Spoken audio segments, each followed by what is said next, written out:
instead. And so on, and so on. Error handling is a relatively complex thing. And it's something people don't think about until after the application's been written, rather than before. And it really needs to be thought about before. So here's more talking about assertions. What happens when the unthinkable happens in my application? What happens when I get to a point in my code where if this set of inputs is outside of this range, you're sending me a subscript into an array, and I have 10 elements in my array, but you ask me for the 20th element in my array. What do I do then? That might be an error that is so bad that your program has to stop. In Oracle terms, we call that an Aura 600, right? Internal error. Something so bad has happened that it's not safe for us to continue forward. We have to stop. We're going to dump a huge trace file, and you're basically going to be done. That transaction's over. We're not even going to try to go forward. That is something our applications have to do sometimes. The people are very afraid to do that. If my application just says something really bad happened and I have to exit now, the end users will lose faith in me. So we'll just pretend nothing bad happened and keep on going forward. But the program at that point is in such an unstable place that it's unsafe for it to go forward. So I'm very happy that an Aura 600 basically stops everything. Because the database software is saying, I've hit an impossible set of conditions, something that I never anticipated happening. I need to stop. And our applications need to do the same thing. Taking a look at security. Security is a pretty big deal. It wasn't as big a deal 15 years ago. Because 15 years ago, we didn't have the network connected everywhere. So our computers just ran in our data centers. And security sort of happened because you had to be in the building to use the application. We knew you were an employee. Things were safer. Or so we thought. Today, security is a lot more visible. And a lot of people think, Oracle is very secure. It says so in all of the literature. It says Oracle has really great security. And if Oracle is very secure, our applications will be secure. We don't have to think about security. We'll just inherit it from the database. Besides, it's not as important to think about security as it is to have really pretty looking screens. So that's where we spend all of our time in building an application. And the user interface design. We try to make it really friendly for the end user. If we add security later, I'm pretty sure it will be non-intrusive to the end user. They won't notice it happening. It'll be very performance-driven.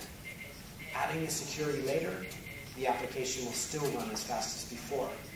And it will be very easy to do. I have an analogy for that. Pretend we were manufacturing cars instead of databases. And we have just invented the car for the year 2011. And this is the best car ever. This car is so good that when you walk up to it, it does a full body scan. It figures out exactly how big you are, and it adjusts the seats automatically. No more banging your knees when you get into the car after somebody much shorter than you drove the car. Right? So it automatically fits to you. There is no steering wheel in this car because it's voice activated.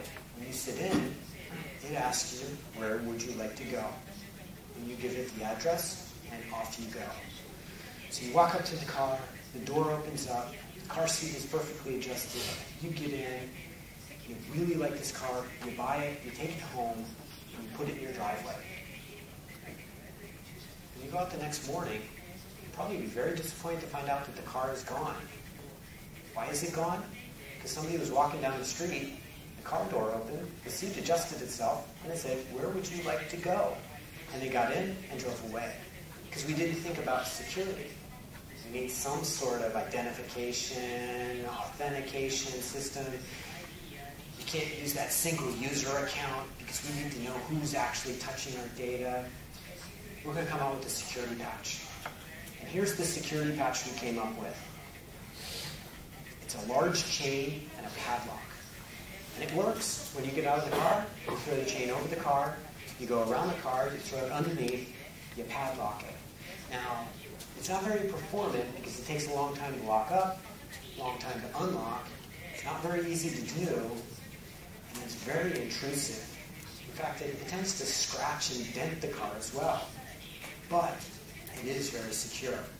And this is what security added to an application after the fact, after it's already been put into production, looks and feels like. And just in case you think I made this up, nobody would do this, here's a picture of a car with a big chain and a lock. Okay? If you don't have something secure, adding it afterwards is going to look a lot like this car. Thinking about security, there's this thing called SQL injection out there. So anybody who's read any of my stuff on AskTom or any of my books knows that I use the words bind variable a lot. You have to use bind variables to your SQL statement. If you don't, you'll have bad performance, but you'll also be subject to this thing called SQL injection. And every day you can read articles about people using SQL injection to steal stuff, to hack into websites. And for example, this was one where somebody stole 130 million credit card numbers and other identifying information. Now they caught this guy. And here's some of the quotes from the article. It said, the bad guy, Mr. Gonzalez, used the technique known as SQL injection to access the databases and steal information. That's coming from the United States Department of Justice. Then they had a fraud investigator talking to the newspaper, said this method was a pretty standard way for people committing fraud to try and steal data. He added that this particular case probably involved extremely well-researched, especially configured codes, not standard attack codes downloaded from the internet. The people who know what SQL injection is, hopefully you're looking at the part in red and going, huh? Standard attack codes? That's something from a movie, right? There's no standard attack code. Somebody didn't download a virus and then upload a virus. There was no code being moved around. They used a very common technique. They just typed text into text fields and hit submit. They didn't need to do anything extremely sophisticated. This is just pointing out that while SQL injection is well known, it's also well misunderstood.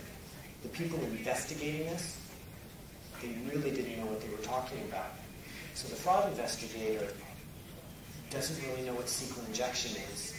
Unfortunately, the same is true for many developers. And it's just an extremely easy way to break into an application.